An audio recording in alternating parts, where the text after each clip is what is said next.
그리고 저는 제 고향이 전북 익산인데 여기서 멀지 않지요, 그렇죠? 어, 마치 멀지 않아서 그런지 강경제일교회 고향에 온 기분인데요. 하나님께서 귀히 사용하시는 강경제일교회에 와서 우리 성도님들 여러분들을 뵙게 되고 또 짧은 시간이지만 이제 저의 간증을 나누게 될 텐데요.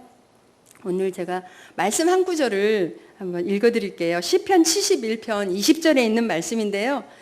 한 절이기 때문에 우리 한번 같이 합독해서 읽어볼까요? 시작. 우리에게 여러 가지 심한 고난을 보이신 주께서 우리를 다시 살리시며 땅 깊은 곳에서 다시 이끌어 올리시리이다. 아멘. 저는 이 말씀을 제가 이렇게 아침에 말씀 묵상을 하다가 이 말씀을 보면서요, 이런 생각이 들었어요. 참 우리에게 여러 가지 심한 고난을 보이신 주께서 우리를 다시 살리시며 땅 깊은 곳에서 다시 이끌어 올리시리이다. 이 말씀을 보면서 제가 선수 시절 때도 그랬고 마치고 선교지에 가서 생활을 할 때도 그랬고 지금까지 제 삶을 돌이켜 봤을 때 참 많은 심한 그런 여러 가지 고난이 있었지만 나를 다시 살리시고 땅 깊은 곳에 있는 나를 다시 이끌어 올려주셨던 그 하나님을 생각을 해봤을 때 제가 그 제목을 나를 다시 이끌어 올리시는 하나님이라는 제목을 한번 줘봤어요. 그래서 오늘 이 말씀을 가지고 이 제목을 가지고 저희 간증을 나누게 될 때 나를 다시 이끌어 올리셨던 그 하나님이요, 오늘 말씀을 듣게 될 우리 여러분들의 하나님이 되어주시기를 간절히 바랍니다. 제가 초등학교 때 이제 탁구를 하게 됐는데요. 그때 지금은 참 탁구 하는 사람이 많이 이렇게 생긴 것 같아요. 그때만 하더라도 여자가 무슨 운동을 하냐 막 이런 시대였던 것 같거든요. 1위에는 그 당시만 해도 1위였잖아요. 네. 제가 중학교 때죠. 폭발사고, 1위역 폭발사고, 연세 드신 분들은 기억나실 거예요.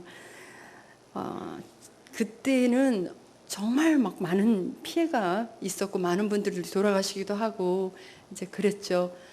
제가 초등학교 3학년 때 탁구를 이제 하기 시작했고 중학교 때 저는 이제 그 꿈이 있었거든요. 훌륭한 국가대표가 되어서 명예로운 사람이 되고 싶은 이런 꿈이 제 속에 있었는데 그때 이제 폭발 사고가 이제 있었던 거예요. 2력 폭발 사고. 그때 이런 소문이 있었어요. 한 20분 후에 똑같은 그런 폭발 사고가 이제 한 번 더 일어날 거라는 소문이 있었어요.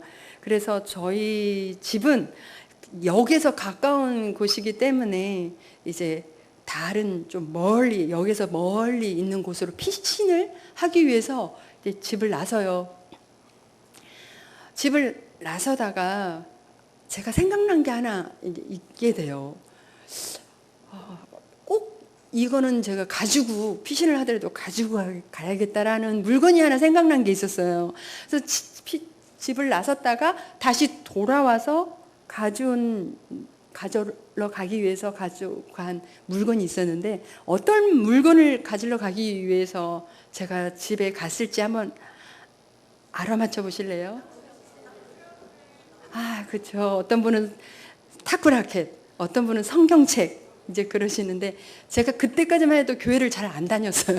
그래서 성경책은 아니었고 탁구 라켓을 가지러 가기 위해서 이제 집에 들려서 막 집이 무너지고 했던 그곳에서도 이제 그 라켓을 가지러 가기 위해서 집에 들린 거예요. 그래서 그 라켓을 품에 안고 다시 피신을 하러 갔었는데 그만큼요 저는 그런 생각을 한 것 같아요. 어떤 천지개변이 지변이 일어난다 할지라도 내 꿈을 이루기 위해서 이 탁구 라켓가 꼭 있어야 된다는 생각을 했던 것 같아요. 그만큼 저는 꼭 국가대표가 그렇게 되고 싶었었어요. 그런 어떤 꿈을 갖는다는 거, 자기의 어떤 목표를 달성하기 위해서 비단 저만이었겠어요. 그런 또 목적을 이루기 위해서 성공을 하기 위해서 많은 사람들이 그런 꿈을 꾸죠. 그런데 그 꿈을 이루기 위해서는 이렇게 순탄한 일만 있는 게 아닌 것 같아요. 저 역시도 선수 시절 때부터 이제 많은 이제 부상과 아픔과 뭐 이런 힘든 부분들이 이제 있었는데요.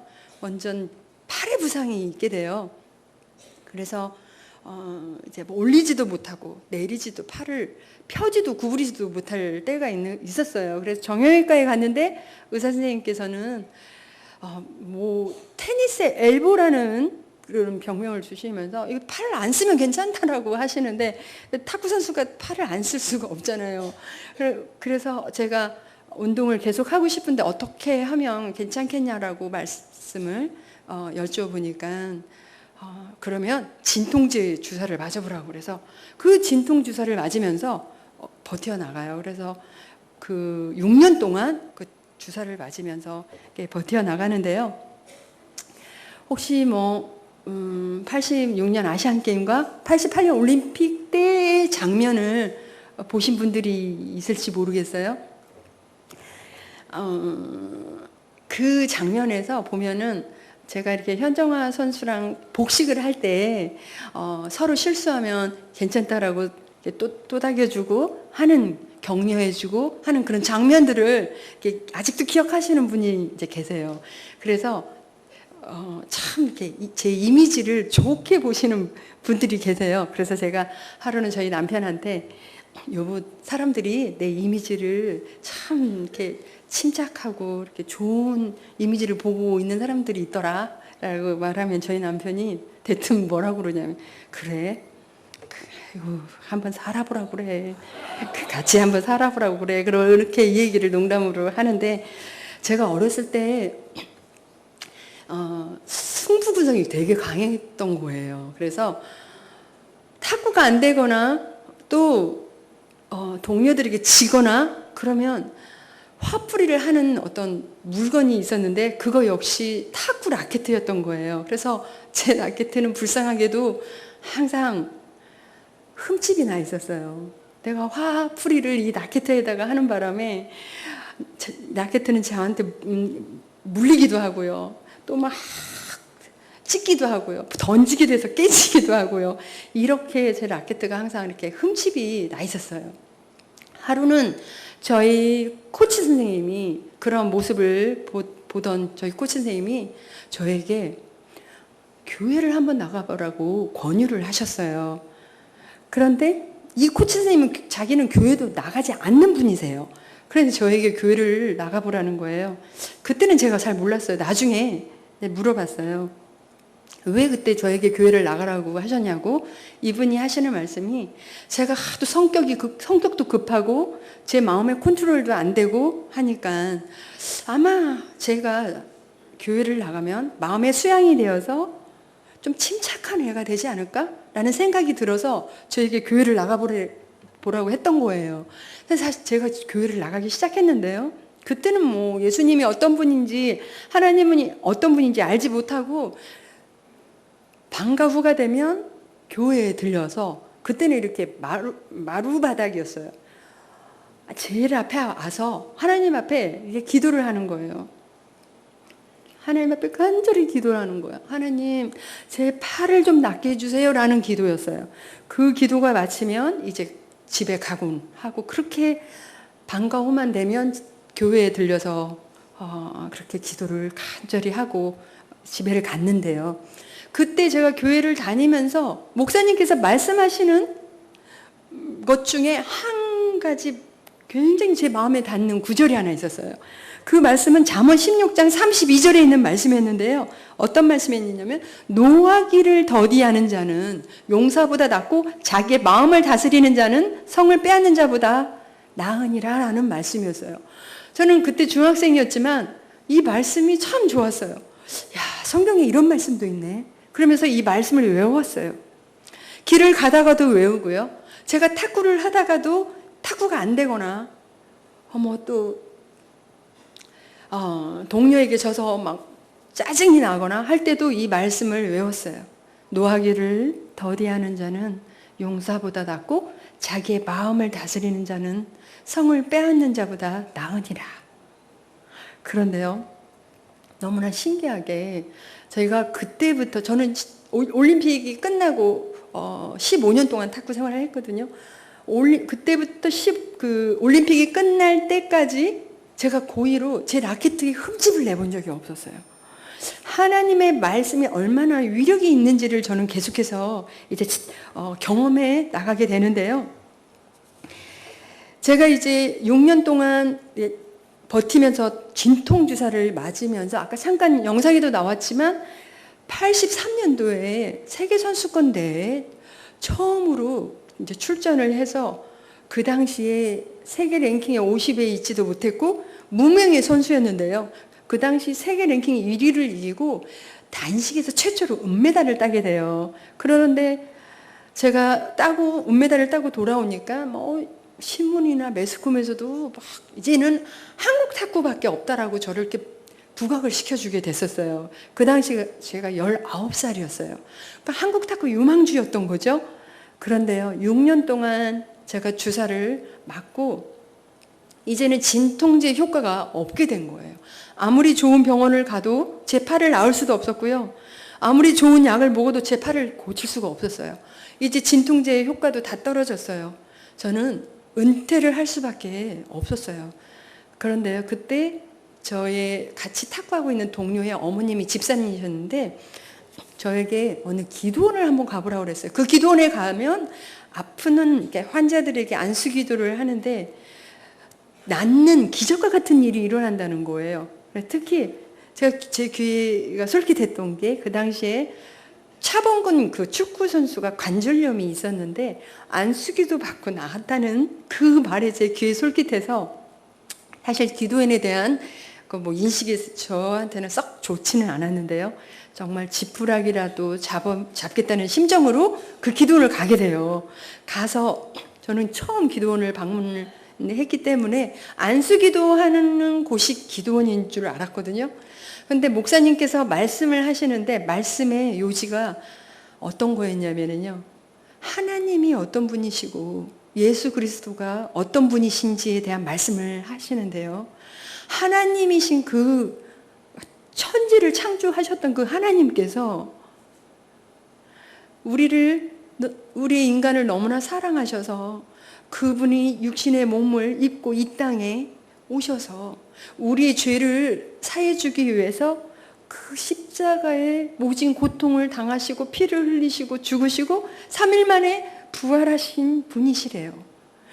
그 얘기를 듣는데요, 이런 생각이 드는 거예요. 예수님이 그 전능하신 그 하나님께서 왜 나 같은 사람을 위해서 이 땅에 오셔서 나의 죄를 사해주기 위해서 십자가에 그 고통을 당하시고 피 흘리고 십자가에 죽으셨을까? 도대체 내가 뭔데? 눈물이 막 나는데요. 막 눈물과 콧물을 흘리면서 그 예수 그리스도를 제 인생의 구세주로 영접을 하게 돼요. 그리고 나서 이제 안수기도하는 시간이 되는데요, 저도 목사님 앞에 나가서 이제 안수기도를 받게 되는 거예요. 6년 동안 저는 진통제 주사만 맞아왔었어요. 진통제만 맞으면서 버티어 나갔던 제 팔. 그런데요, 안수기도를 받고 나서 이렇게 돌려보고 저렇게 돌려봐도요, 그 아팠던 팔이 아프질 않는 거예요. 하나님께서요, 아무런 방법이 없었을 때 병원에 가서도 안 되고 약으로도 안 되고 하나님의 방법으로 그 방과 후가 돼서 마룻바닥에 앉아서 하나님 앞에 제 팔 낫게 해주세요라는 그 기도를 외면치 않으시고요, 아무런 방법이 없을 때 하나님의 방법으로 제 팔을 고쳐주시더라고요. 저는 그때 처음으로 하나님께서는 전능하신 분이시라는 걸 체험하게 되고 이제 제 가치관이 바뀌게 돼요. 훌륭한 탁구 선수가 되어서 명예로운 사람이 되겠다는 저의 중심에서요, 하나님께 영광을 돌리겠다는 하나님의 중심으로 제 가치관이 바뀌게 돼요. 그때부터 이제 정말 피나는 훈련을 하게 돼요. 참 많은 이제 운동선수들 다 마찬가지겠지만 참 많은 그런 훈련을 하는데요. 좀 성적에 부진할 때도 있어요. 그러면 국가대표에서 또 탈락이 될 때도 있고요. 86년 아시안게임과 88년 올림픽을, 또 올림픽은요, 탁구는 처음으로 채택이 됐거든요. 처음이었어요. 서울에서 올림픽이. 그런데 그 대회를 앞두고 제가 국가대표 탈락이 될 때가 있었어요. 정말 세상은 이렇게 냉정한 거구나. 승부의 세계나 이렇게 냉혹한 거구나. 세상은 달면 삼키고 쓰면 뱉는 게 세상인 거구나 하는 걸 처음 체험하게 돼요. 그래서 좌절하고 방황하고 포기하고 싶고 또 좌절하는 그러한 시간이 있었을 때 하나님께서 대저의인은 7번 넘어질지라도 다시 일어난다라는 말씀을 통해서 제가 그 말씀을 붙들고 다시 일어나게 되는데요. 간염으로 50일씩 병원에 입원을 할 때 의사 선생님이 이제 안정해야 된다라고, 이렇게 무리하면 안 된다라고 할 때도 그 말씀 붙들고요. 간염 극복하고 다시 국가대표가 되어서 이제 88년 올림픽, 86년 아시안게임을 하게 돼요. 혹시 기억이 나실지 모르겠는데 결승전 때예요. 올림픽 결승전 때 현정화 선수가 제가 결승을 앞두고 상대편이 이제 중국의 치엔진과 자오짐이라는 선수였어요. 그런데 왜 이렇게 커 보여요? 상대방은 너무너무 커 보이는 거예요. 마치 다윗과 골리앗과 같아요. 보조 경기장에서 훈련을 하는데요. 막 그들은 너무나 거대한 안악자손과 같이 골리앗과 같고 우리는 너무나 작아 보이는 것 같아요. 먼저 시합 시간이 됐어요. 출전을 했어요. 현정화 선수가 저랑 간절히 기도하면서 하나님 앞에 최선을 다할 수 있게 그렇게 간절한 마음으로 시합에 이제 임했는데요. 그때 결승전에서 정말 넉넉한 점수로 중국을 이기고 승리하게 돼요. 뿐만이 아니라요, 저는 개인적으로 잊지 못할 시합이 있는데요. 그거는 87년도에 세계선수권대회가 있었어요. 좀 전에 말씀드린 것처럼 제가 이 시합을 왜 잊을 수가 없냐면요. 그 병원에서 입원을 50일 동안 하고 퇴원을 해서 이제 연습도 제대로 하지 못하고 출전한 시합이었는데 막상 시합에 출전을 했는데요. 너무나 상황이 암담하게, 탁구도 자신이 없죠. 몸은 체력이 지금 퇴원한 지 얼마 되지 않아서 체력은 약하죠. 하나님 앞에 숙소에서 그렇게 기도를 드린 거예요. 하나님, 지금 제 상황이 탁구도 자신이 없고요. 몸도 너무 약합니다. 하나님 저를 도와달라고 그렇게 간절히 기도를 하고 시합에 임했는데요. 단식의 준결승을 가게 돼요. 상대는 중국 선수였어요. 지금은 탁구가 11점이지만 그때는 21점이었어요. 2대2가 돼요. 마지막 5번째 시합을 하는데요. 그 선수 점수가 18점이고 저는 11점이에요. 그 선수는 3점만 따면 결승에 오르게 되고 저는 무려 10점을 따야 되잖아요. 18대 11. 그 선수가 하고 시합을 하는데요. 하나님께서 제 마음에 평안을 주셔서 최선을 한 점 한 점 최선을 다해서 만회해 나가는데요.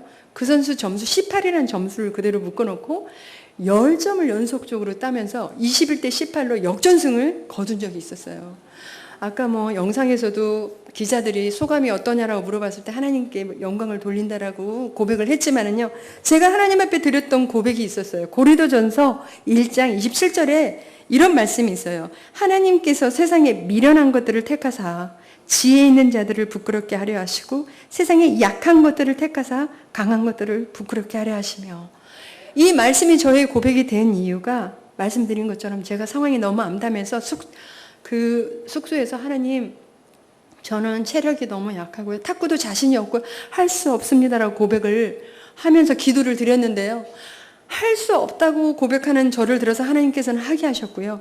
약하다고 고백하는 저를 들어서 강하게 하셨기 때문에 이 말씀이 저의 고백이 될 수가 있었어요. 지금도요. 때로는요. 아무것도 할 수 없을 그런 때도 느끼고요. 정말 사방에 우겨쌈을 당해서 앞뒤가 꽉꽉 막혀 있는 내 자신의 한계를 느낄 때도 있고요. 그럴 때마다 하나님 앞에 내 상황을 그대로 말씀을 드려요. 큰 일이든 작은 일이든 무엇을 하든지 어디를 가든지 조목조목 하나님 앞에 있는 모습 그대로를 하나님께 말씀을 드리잖아요. 그러면요. 하나님께서 있는 모습 그대로를 받아주시고요. 약한 자의 편이 되어주셨던 하나님을 저는 체험하는데요. 내 삶에 가장 약할 때 강함 되어주셨던 그 하나님이요, 오늘 이 자리에 계시는 여러분들의 하나님이 되어주시기를 간절히 바랍니다. 저는 88년 올림픽이 끝나고 나서 이제 은퇴를 해요. 15년 동안 은퇴를 탁구 선수를 했고요. 또 8년 동안의 국가대표를 이제 마감을 하고 이제 은퇴를 해요. 은퇴를 하고 나서 제2의 삶을 이제 살아야 되는데요. 정말 중요한 시기를 이제 맞이하게 되죠. 제2의 삶을 어떻게 살아야 될지. 그런데 그때 하나님 앞에 내 진로를 놓고 하나님, 제가 어떤 길을 가야 될지 기도하는 시간을 가졌어야 됐는데요. 제가 그때 그 시기를 놓치게 돼요. 놓치게 되면서 많은 사람들이 저에게 이제는 후배를 양성하는 지도자의 길을 가라는 권면을 듣게 돼요. 그래서 저는 후배 양성을 하는 지도자가 돼야 된다는 생각을 하게 됐어요. 그때 삼성의 제일모직이라는 곳에 소속해 있었기 때문에 그곳에서 후배들을 가르치고, 또 대학원에 들어가서 체육학과에 들어가서 체육에 대한 이론에 대해서 공부를 하고, 이제는 이론과 실기를 겸한 지도자가 되기 위한 그러한 길을 걷고 있었어요. 은퇴를 하고 나서 이제 지도자의 길을 가고 이제 있는데요. 제가 크리스찬이라는 그런 이제 소문을 많은 사람들이, 신자들이 이제 알고, 교회에서도 알고, 저에게 이제 교회에서 간증을 해달라고 요청이 오기도 했었어요. 그런데 제가 어느 날부터 하나님의 일이 내 삶의 우선순위가 아니고요. 지금은 지도자의 길을 가는 이 길이 더 중요하게 된 거예요. 바쁘다는 이유로요. 공부도 해야 되고 탁구도 지도해야 된다는 일로, 바쁘다는 이유로 하나님의 일은 뒷전에 있고 이제 이 일에 집중해서 이제 하고 있는데요. 참 사람이 간사하죠. 선수 시절 때 그렇게 매 시합마다 매 순간순간마다 하나님을 붙들고 하나님 앞에 간절히 매달리면서 나아갔던 제가요, 은퇴를 하고 나니까 뭐 그렇게 하나님을 가까이 찾을 일도 별로 없는 것 같고요. 하나님께 간절히 매달릴 일도 없어지는 것 같고요. 저도 모르게 신앙이 느슨해지고 나태해지기 시작하더라고요. 은퇴를 하고 나니까요, 좋은 것들이 저에게 이렇게 있게 됐는데요. 뭐 정부에서 주는 평생 체육연금이라는 것도 받게 되죠. 또 대통령의 최고 훈장이라는 것도 받게 되죠. 올림픽에 금메달을 땄다고, 세계대회 금메달을 땄다고 포상금으로 아파트를 받기도 하죠.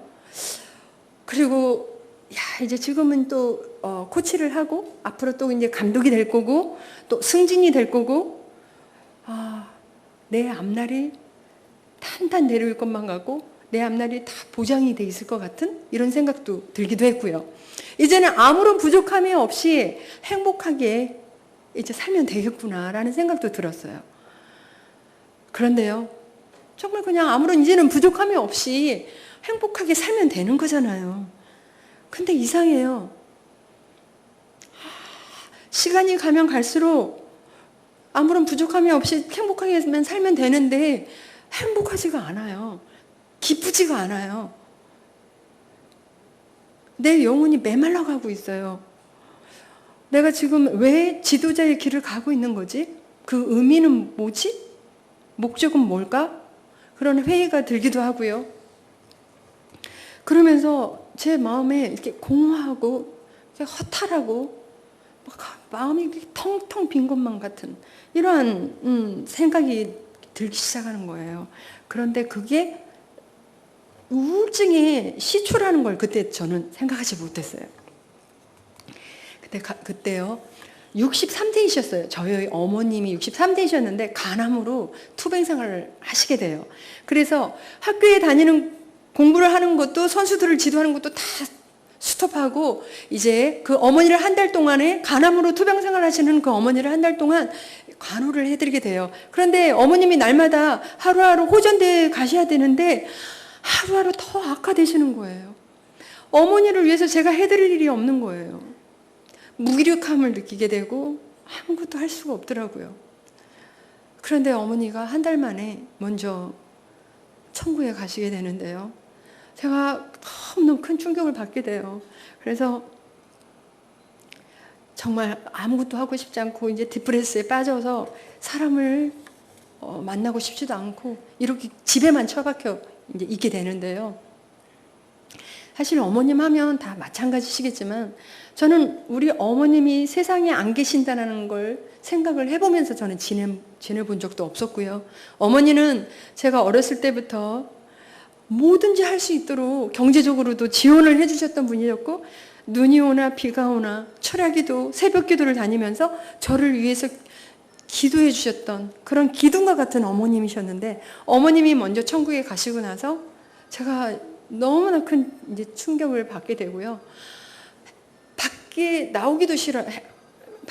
그래서 아침에 해가 뜨는 것조차도 싫더라고요. 해가 안 떴으면 좋겠어요.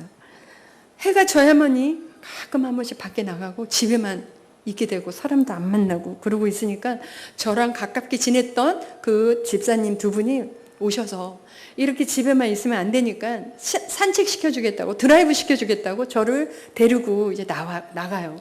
강화도에 코스모스가 예쁘게 펴 있으니까 저를 드라이브 시켜주겠다고 이제 차에 태워서 강화도를 가는데요. 그 차 안에서 누가 저를 보겠어요? 그런데 그 차 안에서요, 제 옷을 뒤집어 쓰고 강화도까지 가요. 그래서 강화도에 도착해서 코스모스가 있는데 그 코스모스 구경을 하지도 않고 차에서 내리지도 않고 다시 그냥 집에 돌아오는 거예요. 집사님들이 너무 속상한 거죠. 그러면서 안 되겠다. 아무래도 증세가 심각하다. 그래서 저를 데리고 상담을 받게 해주기 위해서 그때 영동 세브란스 정신과 병원을 저를 데리고 가요. 제가 병원에 이제 가는데 그 정신과 문에서 딱 섰는데요. 들어가기 전에 그 문을 봤는데 정신과 이게 딱 보이는데요. 그걸 보는 순간 이런 생각이 들더라고요. 내가 근데 여기 왜 와야 되는데? 라는 생각이 들었어요. 나중에 이제 안 얘기지만 정신과 앞에서 내가 여기 왜 와야 되는데? 라고 생각하는 사람은 정말 꼭 정신 상담이 필요한 사람이라고 하더라고요. 제가 이제 들어가서 원장님하고 상담을 받는데요. 정말 여러 해를 이제 여러 번을 이제 상담을 받았는데요. 이분이 제 증상을 뭐라고 하시냐면 정말 회복하기 어려운 심각한 조울증의 그 증세가 있다고 말씀을 하시면서 상담을 해주시는데요. 이분이 그 당시 그 온누리교회 집사님이셨는데 그때는 내적 치유라는 책을 쓰셨던 분이세요. 그래서 뭐 지금도 내적 치유 그분 이성훈 박사님 치면은 뭐 강의가 이렇게 쭉 나와 있긴 한데요. 여러 가지 상담을 해주시면서 제가 한 가지 아직도 기억이 나는 부분이 있었어요. 왜 사람들이 우울증에 걸리고 조울증이 나타나는 이유에 대한 말씀을 해주셨는데, 그 이유는 여러 가지 물론 이유가 있겠지만 사람들과 지내면서 타인에게 받는 어떤 그 상처와 미움과 그것으로 인한 마음속에 막 분노와 어떤 아픔들이 있는데, 우리 삶 가운데 그런 것들이 있는데요. 이것들이 이 쓴뿌리들이 치유되지 못한 채 그걸 꾹꾹 누르고 살다가 어느 날 어느 순간에 조울증이나 우울증으로도 나타날 수 있다라는 말씀을 하시더라고요. 제가 그 얘기를 들으면서 나에게도 이런 이유도 있었겠구나라는 생각이 들었던 거는, 제가 어렸을 때부터 저희 가정이요, 참 우리 가정은 화목하고 행복하다라고 생각을 하면서 제가 잘하지 못했어요.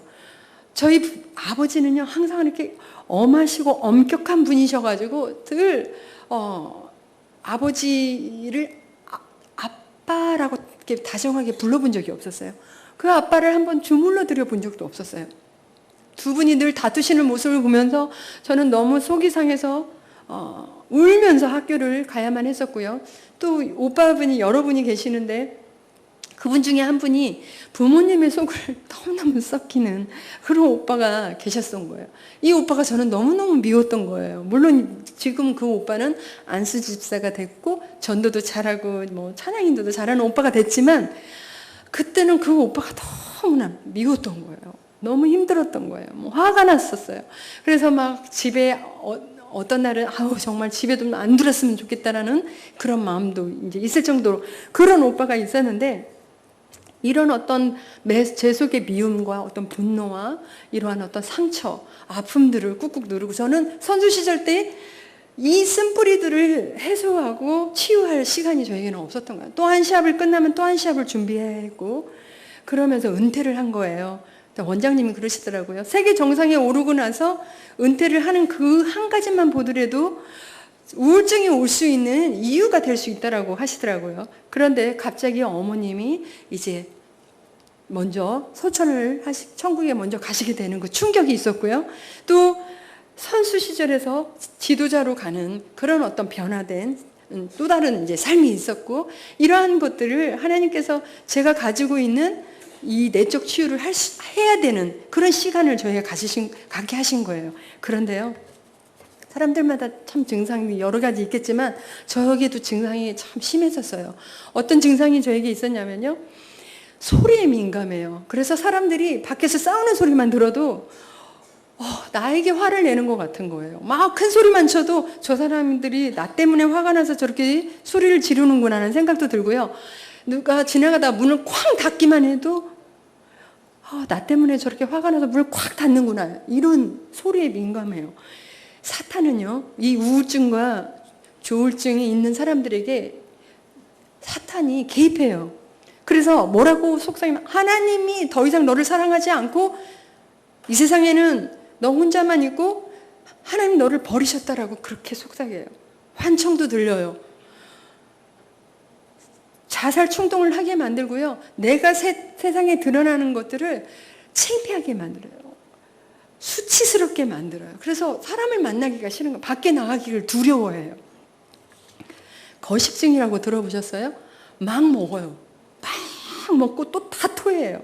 막 26가지 다 토하고 또 다 막 먹어요. 그렇게 하기를 반복해서 한 1년 반, 2년을 그렇게 지내고 있었어요. 그러다 보니까 제가 살이 여기서 10kg 정도 이렇게 쪄 있을 때도 있었어요. 거의 표정들이 안 믿어지신다는 표정들인데. 그때가 1990년도였거든요. 제가 하도 거의 2년을 세상에 드러내지 않고 운동생활을 하다시피 하니까 중앙일보에서 이런 기사가 난 적이 있었어요. 방황의 운둔생활 하는 양형자 하면서 이런 기사가 난 적이 있었는데요.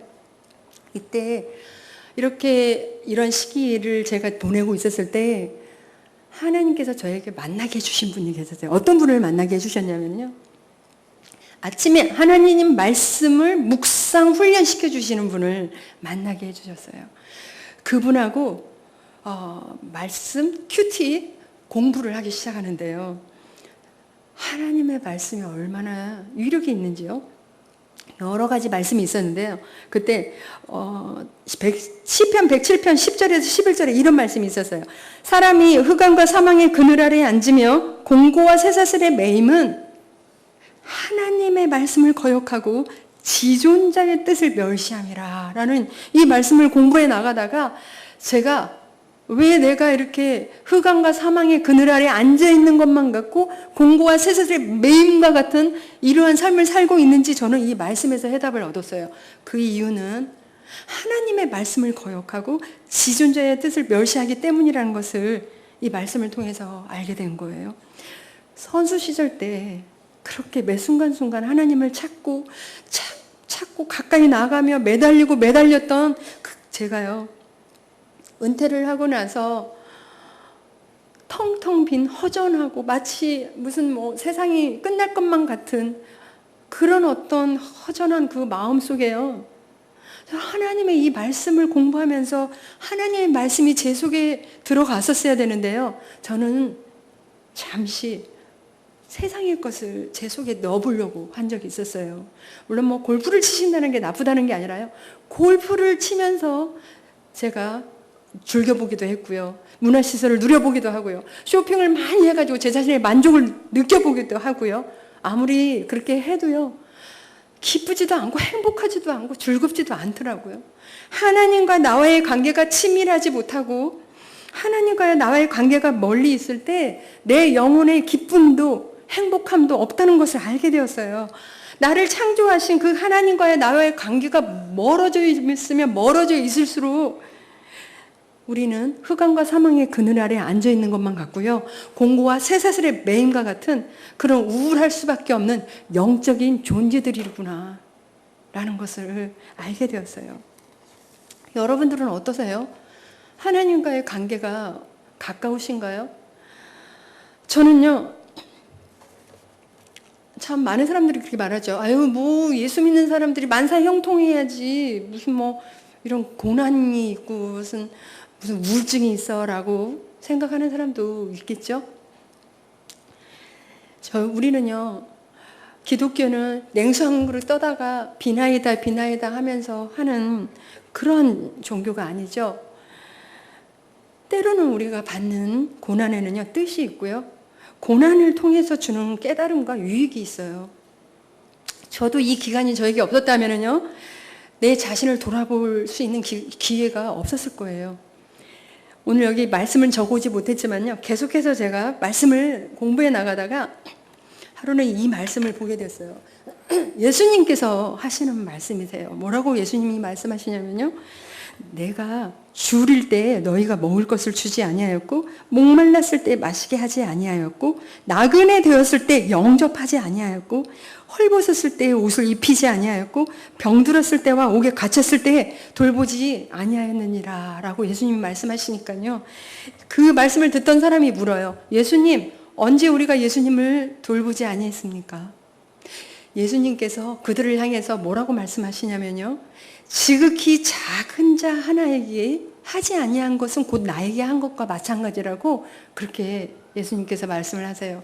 제가 이 말씀을 성경 공부를 하다가요, 큰 충격을 받게 되는 거예요. 왜냐면요, 말씀드린 것처럼 저는 하나님께 은혜를 너무나 많이 받은 사람이었어요. 6년 동안 그 팔이 아파서 있었을 때, 아무런 방법이 없을 때 하나님께서 안수기도를 통해 제 팔을 낫게 해주셨던 그런 은혜가 있었고요. 예수 그리스도를 영접함으로 인해서 저는 오늘 당장 죽는다고 할지라도 천국에 갈 수 있는 영생의 선물을 값없이 받았던 그런 은혜가 있는 사람이었고요. 간염이 있어서 더 이상 탁구를 하지 못했을 때 말씀 붙들고 간염 극복하고 하나님께서 그 은혜를 주셔서 저는 금메달을 땄던 사람이에요. 그런데요, 제가 생각해 보니까요, 그 하나님의 은혜와 사랑은 받아놓고 제가 예수님께 해드린 일은 없더라고요.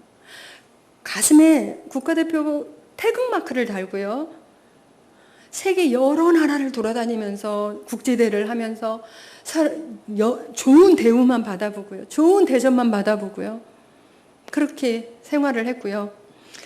주전 멤버가 되어가지고 시합을 하잖아요. 그러면은 주전 멤버가 되지 못해도 뒷전에서 박수만 치고 있는 후보 선수들이 있어요. 그런데 그 박수만 치고 있는 후보 선수들의 그 아픈 마음조차도 저는 헤아리지도 못했던 그런 선배였었어요. 내 주위에 누가 어려운 사람이 어디 있는지, 힘든 사람이 어디 있는지조차 저는 관심도 없었어요. 오직 내 목표만을 향해서 이기적인 삶을 살았구나. 나는 정말 지극히 작은 자에게 냉수한 그릇을 갖다 준 일이 없었더라고요. 너무너무 하나님 앞에 죄송했어요. 받은 은혜는 너무 많은데 하나님께 드린 일이 없으니까 너무 죄송했어요. 그때 제가 하나님 앞에 드렸던 찬양이 있었는데 참 즐겨 불렀던 찬양인데요, 낮의 해처럼 밤의 달처럼이라는 그런 찬양의 후렴에 이런 내용이 있어요. 어떤 가사냐면요, 제가 한번 불러드릴게요. 주의 사랑은 베푸는 사랑, 값없이 거저주는 사랑. 그러나 나는 주는 것보다 받는 것 더욱 좋아하니, 나의 입술은 주님 닮은 듯하나 내 마음은 아직도 좋아요. 받을 사랑만 계수하고 있으니 예수여 나를 도와주소서. 수없이 이 찬양을 하나님 앞에 부르면서요, 그렇게 하나님 앞에 그렇게 기도를 드린 거예요. 사실 그때요, 이 공고한 시기에 사람들은요, 한 달, 두 달도 아니고 제가 2년 가까이를 정말 여러 날을 회복하고 못하고 있으니까요, 이렇게 얘기를 했어요. 이제는 양형자는 다시 일어나지 못해. 이제는 끝난 인생이야 라고 저를 한 사람씩 저를 떠나기 시작하더라고요. 근데 사실은 저 자신도요, 제가 다시 일어날 거라는 생각도 못해서 저도 포기하고 있었어요. 그런데요, 하나님 앞에 기도하면서 이 찬양을 부르면서 하나님 앞에 그렇게 기도를 드린 거예요.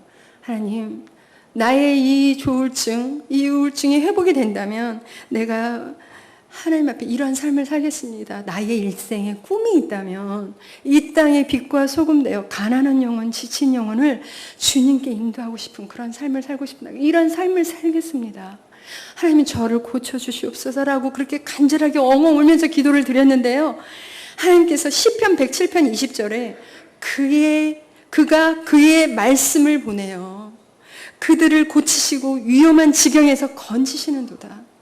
하나님께서요, 위경에 있는 나를, 저에게 말씀을 보내주셔서 저를 고쳐주시고 저를 건져주셨어요.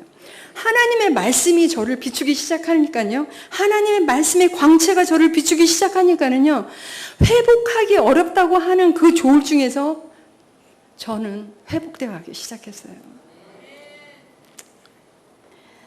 제가 우울증이 회복하고 조울증이 회복한 다음에 97년도에 제가 몽골에 선교사로 갔거든요.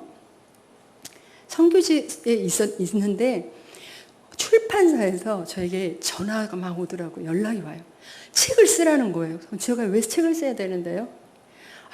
올림픽 금메달리스트가 다 내려놓고 선교지에 갔으니까 책을 쓰면 좋겠대요. 그때는 제가 책을 쓸 의미를 못 느꼈어요.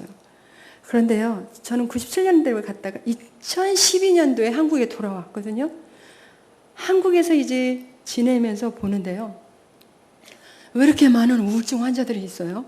왜 이렇게 많은 조울증 환자들이 있고 자살도 너무 많고요. 하지만 엊그저께도 또 어떤 연예인 한 명 또 우울증 때문에 자살했죠. 제가 그런 걸 보면서 너무 안타깝더라고요. 왜 자살을 해야 되는지. 제가 그걸 보면서 나는 어떻게 이 회복하기 어렵다고는 이 조울증이 회복이 됐는지 알리고 싶었어요. 그래서 책을 내기 시작을 했는데요, 책을 냈더니 그 책을 봤던 사람들이 연락이 오더라고요. 어떻게 회복이 되었는지 상담도 하고. 그래서 저는 그렇게 고민해요. 꼭 병원에 가셔서 상담을 받으셔야 돼요. 너무나 중요해요. 상담을 받으셔야 합니다. 그리고 주는 약을 복용해야 합니다. 저는 처음에 약을 복용하지 않았거든요. 내가 우울증이라는 걸 인정하고 싶지도 않았어요. 그런데 약을 먹는 게 중요합니다. 그런데 더 중요한 게 있습니다. 그거는 하나님의 말씀을 붙들어야 삽니다 라는 거였어요. 히브리서 4장 12절에 이런 말씀이 있죠.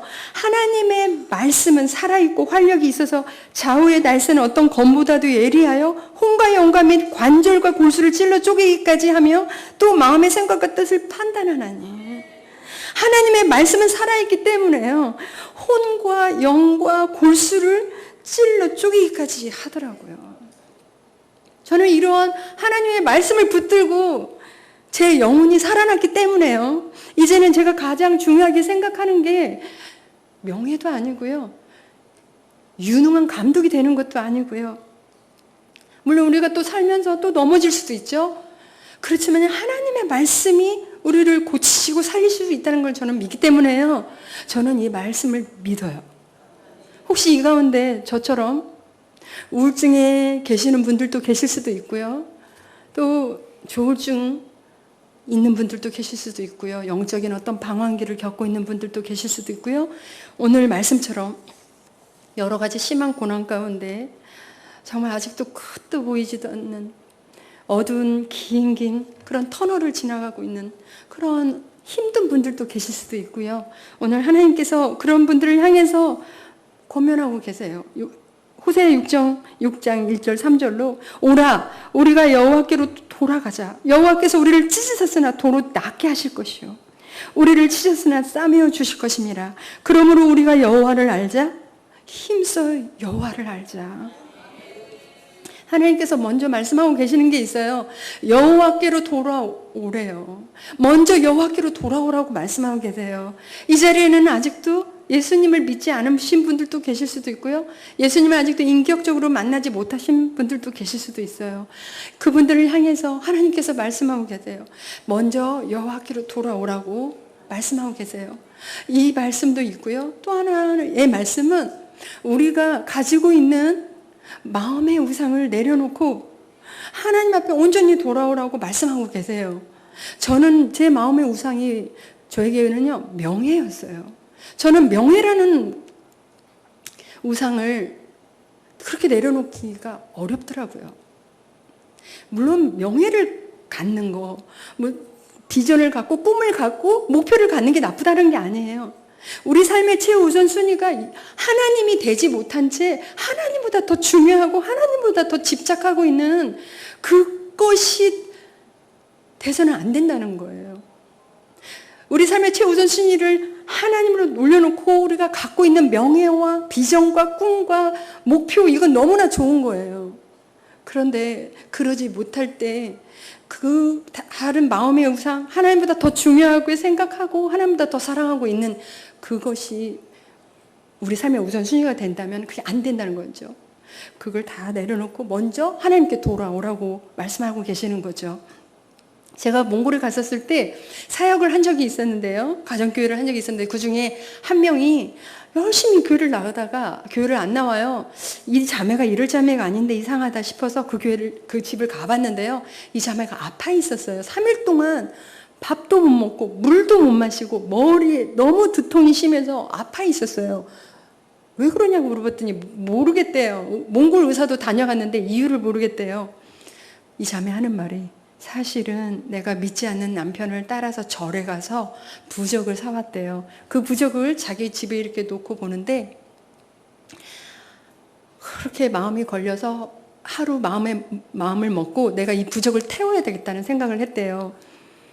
그 태워야 되겠다고 마음을 먹은 그날 얼마나 두려움이 찾아오던지요.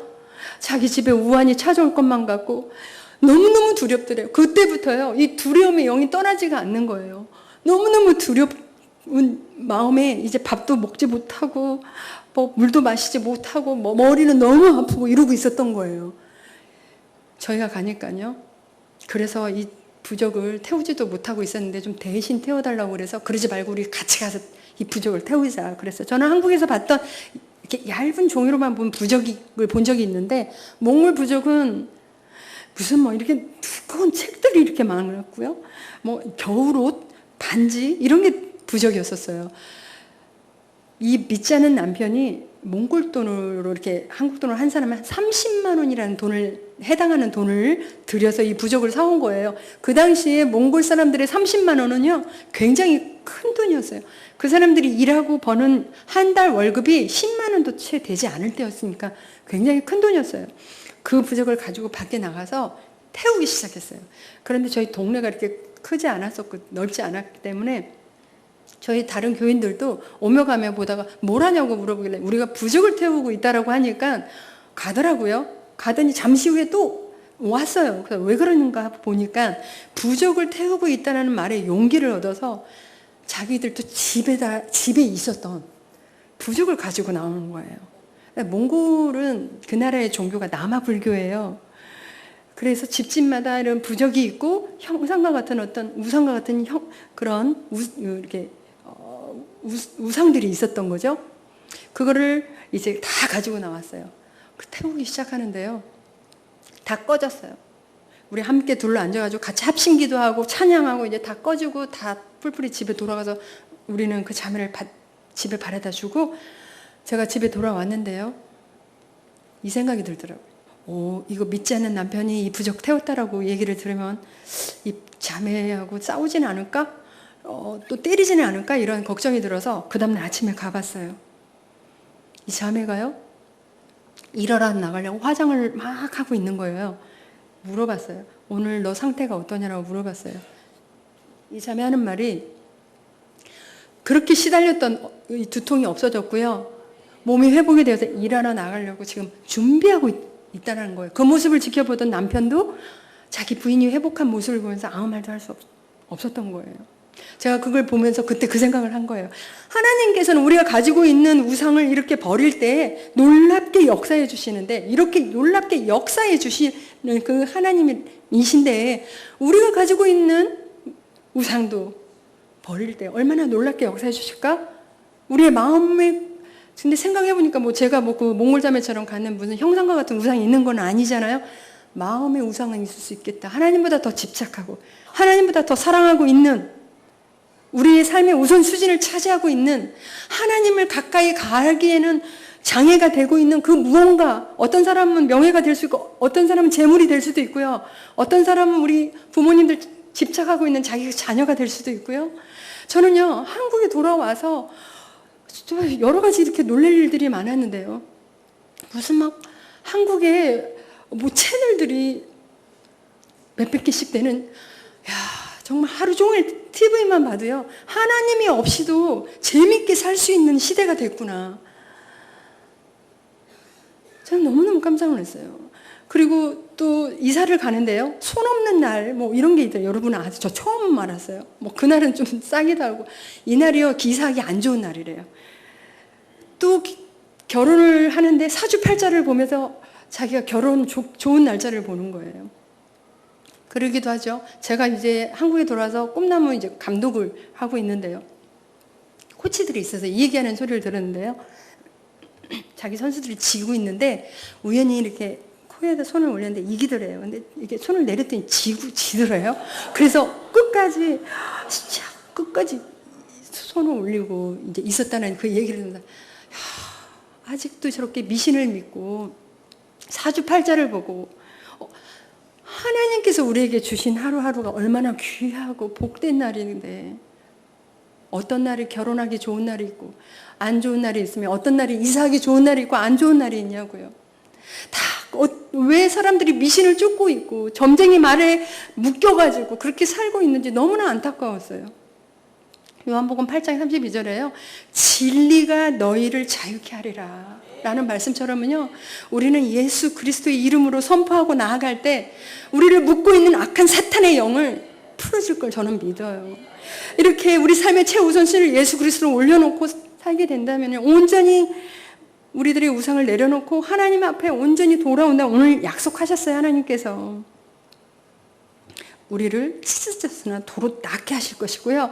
우리를 찢으나 싸매어 주실 것이라고 말씀하셨어요. 우리가 해야 될 일은요. 여호와를 알되 힘써 여호와를 아는 일이에요. 하나님의 말씀을 붙드는 일이에요. 바라기는 우리 모두가 지금 하나님보다 더 집착하고 더 사랑하고 더 중요하게 생각하는 그 뭔가가 있다면요.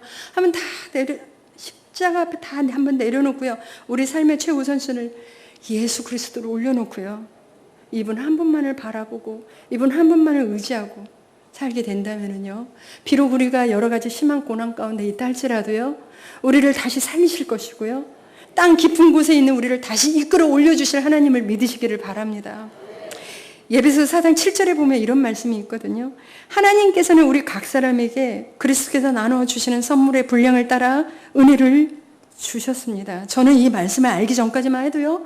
제가 탁구를 잘하고 제 동료들보다 성적을 내고 금메달을 따는 이유는 제가 좀 뛰어나기 때문인 줄 알았어요. 제가 잘났기 때문인 줄 알았어요. 그런데 이 말씀을 알고 나서부터 하나님께서는 우리들에게 주시는 선물이 있는데 각자 다르게 은사를 재능과 달란트를 선물로 주신다는 것을 알게 됐어요. 그때부터 저는 제 사고가 바뀌게 되었는데요.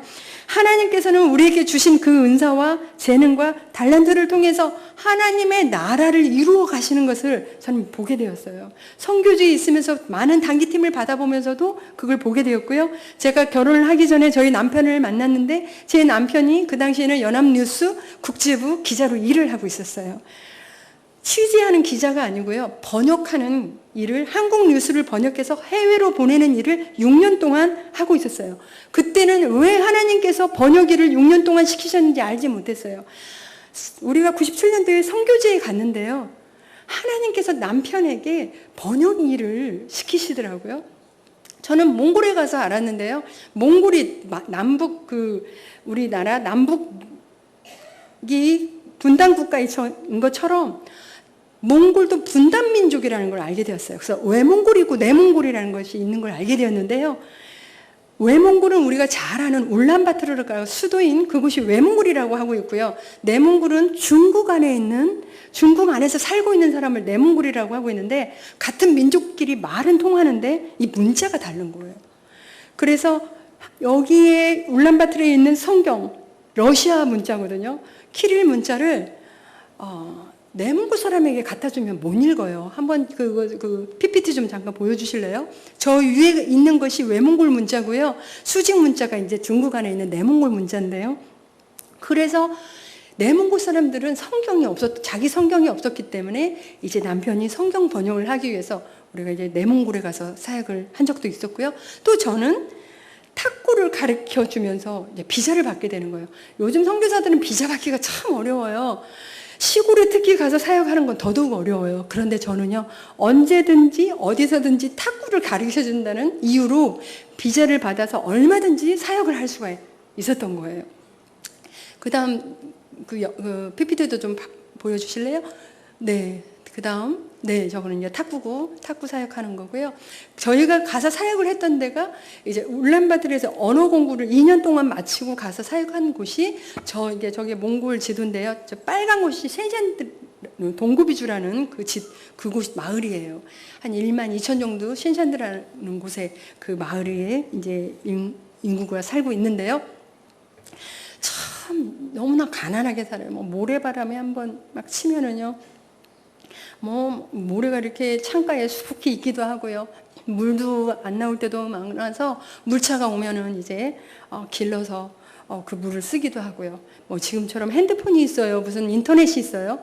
그런 어떤 척박하고 황량한 곳에서도 계속 좀 보여주실래요? 저거는 이제 저희 교인들이었고요. 그러한 황량한 저러한 곳에도 제 영성을 유지할 수 있었던 이유가 있었다면은요. 말씀드린 것처럼 하나님의 말씀 묵상 훈련이 있었기 때문에 가능했던 거예요. 저곳에 무슨 한국 사람이 있어요? 무슨 교회가 있어요? 아침에 일어나면 하나님의 말씀을 먼저 보는 거예요. 어떤 때는 이 말씀이 참 어려워요. 무슨 뜻인지도 알 수 없을 때도 있지만은요. 하나님의 말씀을 매일매일 묵상해 나갈 때 하나님께서 어떤 분이신지를 알게 하시고요.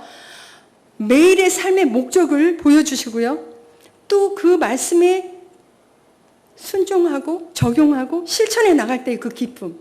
저는요, 제가 하나님의 말씀을 묵상 훈련을 하고 나서 어떤 일이 이사를 가는 아침이 되어도, 제가 아이를 낳는 아침이 되어도 이 말씀을 먼저 묵상을 하는 거예요. 제가 결혼하기 전에는요, 안 믿는 사람하고 교제를 할 때가 있었어요. 그런데 하나님 그 말씀에 고린도후서에 믿지 않는 자와 멍에를 짓지 말라는 말씀을 보면서 순종하기 위해서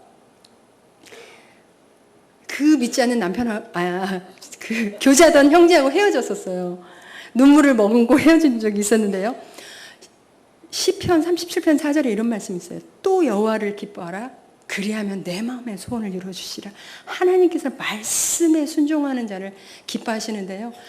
우리의 마음의 소원을 이루어주시는 하나님이신데요.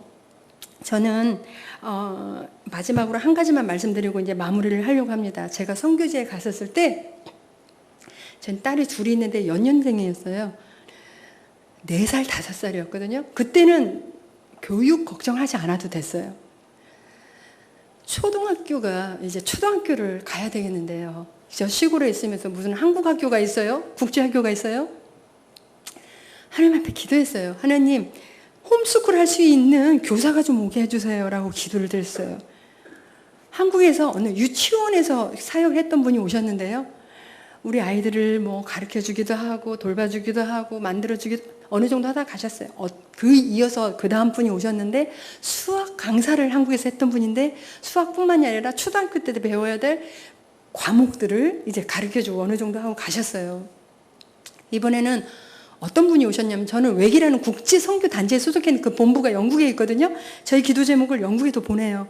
교사가 필요하다는 그 편지를 본 어떤 영국인이 있었던 거예요.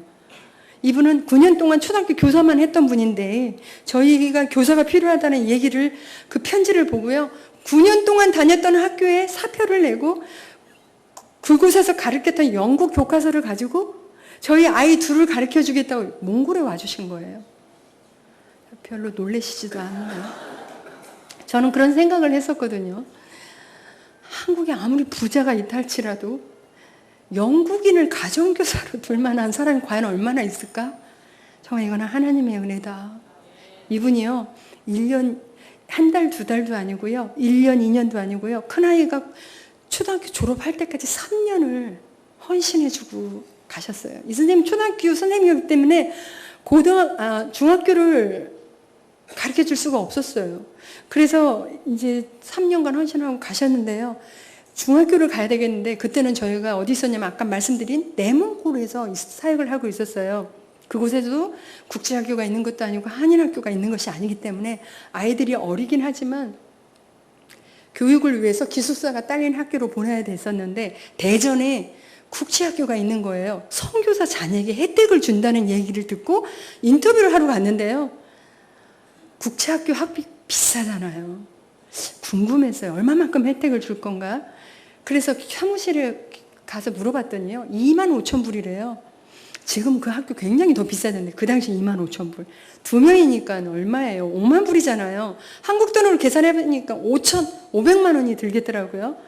야, 이렇게 비싼 학교에 가만 얼마만큼 혜택을 줄 건가? 그런데 이 교장 선생님이 인터뷰를 하는데 학비 얘기를 안 하시는 거예요. 그냥 애들한테 빨리 시험 보라고 그러고 저 필요한 서류 띄우라고 해서 제가 할 수 없이 여쭤봐요. 저희가 내야 될 학비는 근데 얼마입니까? 이분이 뭐라고 말씀하시냐면 네가 내고 싶은 만큼만 내. 그게 10불도 좋고 100불도 좋아. 10불이 얼마인지 모르시는 건 아니시죠? 11,000원, 11만 원 이렇게 말씀을 하시는데요. 제가 아무 말도 할 수가 없었어요. 마치 하나님께서 그분의 입술을 통해서 너 자녀 교육 걱정하지 말고 열심히 일하라고 저에게 위로해 주시는 것 같았어요. 그래서요, 큰아이가 중학교 1학년부터 고등학교 3학년까지 6년을요, 작은아이가 초등학교 6학년부터 고등학교 3학년까지 7년을요, 작은 학비만 내고 교육을 받을 수가 있었어요. 저는 마태복음 6장 3절에 있는 말씀을 기억합니다. 너희는 먼저 그의 나라와 그 의를 구하라. 그리하면 이 모든 것을 더하여 주시리라라는 이 말씀을 기억합니다. 이 말씀은요, 우리가 모든 걸 다 내려놓고 성교지에 가라는 뜻이 아니고요. 하나님께서 내 삶을 다스릴 수 있도록, 통치하실 수 있도록 내 삶을 내어달라는 말씀이세요. 하나님께서 옳다고 하는 일을 행하고요. 죄를 짓지 않고 거룩한 삶을 살고요. 우리가 하나님 앞에 나와서 예배를 드리고 전도와 기도에, 전도와 선교에 힘쓸 때 하나님께서 우리 삶을 책임져 주시겠다는 말씀이세요. 한번 우리 삶을 하나님께서 마음 놓고 다스리고 통치하실 수 있도록 한번 내어드렸으면 좋겠어요. 그래서 우리가 평생 하나님께서 우리 삶을 책임져 주시는 저와 여러분들이 되기를 간절히 바랍니다. 다니엘서 12장 3절에 보면 이런 말씀이 있거든요. 많은 사람을 옳은 길로 인도한 사람은 별처럼 영원히 빛날 것이다 라는 말씀, 저는 평생 소원입니다. 어떻게 하면 많은 사람들이 하나님 앞에 올 수 있을까? 지금은 뭐 한국에서 돌아와서 꿈나무 또 선수들을 지도하면서 또 예배도 하나님 앞에 예배도 드리고 또 간증 이렇게 한국교회에서 하지만은요, 해외에 가서는 뭐 언어가 안 되니까 일본에 갈 때는 일본어로 바꿔요. 중국에는 중국어로 바꾸고 또 태국에는 태국어로, 아랍은 아랍어로 다 바꿔가지고 그 나라의 전도지와 함께 가서 나눠주기도 하고, 물론 저런 척박한 몽골 땅에 가서 또 이제 복음을 전하고 했지만 왜 이렇게 예수님을 전하고 싶을까요? 짧은 시간이지만 하나님의 은혜와 사랑을 보여주셨던 그 은혜를 나누고 싶어서 지금 여러분들께 말씀을 드렸는데요. 제가 최근에 들었던 그 찬양 중에 참 이 가사가 너무 마음에 들었던 찬양이 있었어요. 그 한국 가사는 주 없이 어찌 살까라는 내용인데요. 이 가사에 보면은 예수님, 그분 없이는 나 아무것도 할 수 없고, 예수님 그분 없이는 나 여지없이 실패합니다. 그분 없는 삶, 돛 없는 배 같아서 난 방황합니다. 예수, 오 예수, 여러분은 그분을 지금 아시나요? 그분을 뿌리치지 마세요. 오 예수, 오 예수, 그분 없이는 난 모든 것을 잃어버립니다. 라는 이런 찬양의 가사였는데요. 저는 이 가사가 저의 고백입니다. 오늘 이곳에 처음 교회에 나오신 분들도 계실 수도 있고요. 또 다시 교회를 찾으신 분들도 계실 수도 있는데요. 하나님께서는 천년이 하루같이, 하루가 천년같이 여러분들을 기다리고 계셨어요. 이 예수 그리스도, 이분을 뿌리치지 마시고 예수님을 만나시는 일을 소원하시게 되기를 간절히 바랍니다. 인생의 가장 중요한 순간이 있다면 이 예수 그리스도를 인격적으로 만나는 일인데요. 예수님께서 말씀하셨어요. 요한복음 14장 6절에 내가 곧 길이요 진리요 생명이니 나로 말미암지 않고는 아버지께로 갈 자가 없다라고 말씀을 하셨는데요.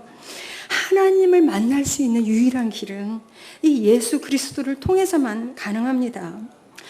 하나님이신 그분이요, 육신의 몸을 입고 이 땅에 예수님으로 오셔서 우리 죄를 사해주기 위해서 십자가에 죽으시고 부활하셨어요.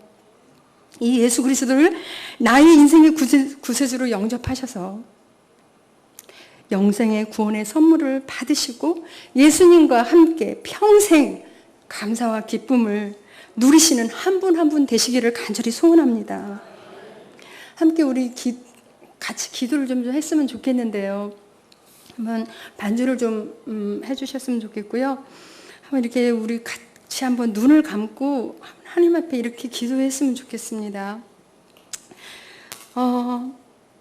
하나님, 그동안 우리의 죄와 허물을 위해서 나를 대신해서 십자가에 죽으시고 부활하신 그 주님을 의지하지 않고, 어려운 일이 있을 때 하나님 의지하지 않고 사람을 의지하면서 살아왔던 저를 용서해 주세요. 한번 이렇게 기도하면서 또 이렇게 기도했으면 좋겠습니다. 이제부터 예수님이 나의 인생의 주인 되어 주셔서 나의 삶을 인도해 주시고 내 삶을 이끌어 주시옵소서라고 그렇게 한번 하나님 앞에 제 영혼을 살려주시고 제 인생을 도와주시옵소서라고 한번 하나님 앞에 마음의 문을 열고 입을 열어서 하나님 앞에 함께 기도했으면 좋겠습니다. 함께 기도하시겠습니다.